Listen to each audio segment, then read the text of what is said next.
warahmatullahi wabarakatuh.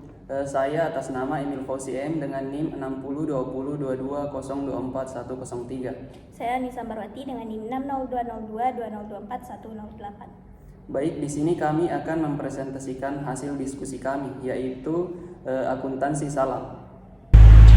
Yang pertama, apa sih itu akad salam? Secara sederhana, akad salam adalah jual beli pesanan, yaitu pembeli melakukan pembayaran di awal akad, sedangkan barang yang dipesan diserahkan oleh penjual pada waktu yang akan datang. Dalam akad salam ini, barang belum diserahkan pada saat pembayaran dilakukan, tetapi jenis, jumlah, kualitas, harga, waktu, dan juga tempat penyerahan barang harus sudah disepakati secara jelas. Oleh karena itu, akad salam ini sering dikaitkan dengan sistem pesanan atau pre-order dalam praktik bisnis modern saat ini. Di sini saya akan menjelaskan yaitu karakteristik dari akad salam. Yang pertama yaitu pembayaran dilakukan di awal akad. Dan yang kedua, barang diserahkan kemudian. Dan yang ketiga, spesifikasi barang harus jelas. Dan yang keempat, waktu dan tempat penyerahan harus ditentukan. Dan yang kelima, tidak boleh mengandung unsur gharar. Nah, adapun landasan hukum dari akad salam ini terdapat dalam Quran Surat Al-Baqarah ayat 282 yang berbunyi, Ya ayyuhalladzina amanu idza tadayantum bidainin ila ajalin musamman faktubuh, yang artinya, wahai orang-orang yang beriman, apabila kamu berutang piutang untuk waktu yang ditentukan, hendaklah kamu mencatatnya. Nah, dalam ayat ini menunjukkan bahwasannya transaksi yang memiliki jangka waktu harus dilakukan dengan jelas dan juga tertib. Dalam akad salam, pembeli melakukan pembayaran terlebih dahulu, sedangkan barang diserahkan pada waktu yang akan datang. Selain ayat dari Al-Quran, dasar hukum akad salam juga terdapat dalam hadis Nabi Muhammad SAW tentang kebolehan jual beli salam. Hadis ini berbunyi, barang siapa yang melakukan salam terhadap sesuatu, maka hendaklah ia melakukannya dalam takaran yang jelas, timbangan yang jelas, dan sampai waktu yang jelas. Nah, hadis ini menunjukkan bahwa akad salam diperbolehkan dalam Islam dengan syarat ukuran, timbangan, dan waktu penyerahan barang harus jelas. Selanjutnya yaitu mekanisme pelaksanaan akad salam dalam praktik bisnis dan lembaga keuangan syariah.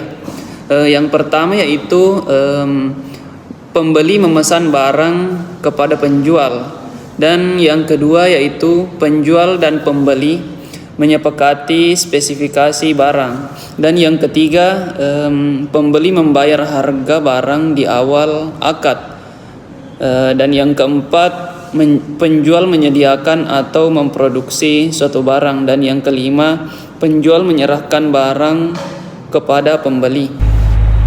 Selanjutnya kita masuk pada poin perlakuan akuntansi transaksi salam berdasarkan PSAK nomor 103.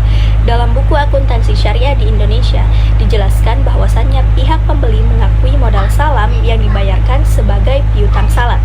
Nah, secara sederhananya perlakuan akuntansi salam dapat dipahami sebagai berikut. Yang pertama, pembeli mengakui piutang salam saat membayar modal salam. Yang kedua, penjual mengakui kewajiban salam saat menerima pembayaran dari para pembeli. Yang ketiga, ketika barang diserahkan sesuai akad, piutang salam pada pembeli berubah menjadi persediaan atau aset, sedangkan kewajiban salam pada penjual berkurang atau dianggap sudah selesai. Dan selanjutnya yaitu saya akan menjelaskan pengakuan, pengukuran, penyajian, dan pengungkapan transaksi salam dalam laporan keuangan syariah, di mana pengakuan transaksi salam dilakukan berdasarkan posisi pihak yang bertransaksi. Pihak pembeli mengakui piutang pada saat mobil, sedangkan salam dibayarkan kepada penjual. Sebaliknya, pihak penjual mengakui kewajiban salam saat menerima modal di salam dari pembeli. Dan yang kedua yaitu pengukuran. Pengukuran transaksi salam dilakukan berdasarkan modal salam, yang dibayarkan atau diterima. Jika modal salam berbentuk kas, maka nilainya diukur sebesar jumlah kas tersebut. Dan yang terakhir yaitu penyajian. Pengungkapan transaksi salam dilakukan dengan menjelaskan informasi penting dalam laporan keuangan seperti kebijakan akuntansi yang digunakan, nilai transaksi salam, saldo piutang atau kewajiban salam, serta resiko yang mungkin timbul. Baik, mungkin itulah hasil diskusi kami. Jika ada salah kata, kami mohon maaf. Kami akhiri dengan ucapan wabillahi taufiq wal hidayah. Wassalamualaikum warahmatullahi wabarakatuh.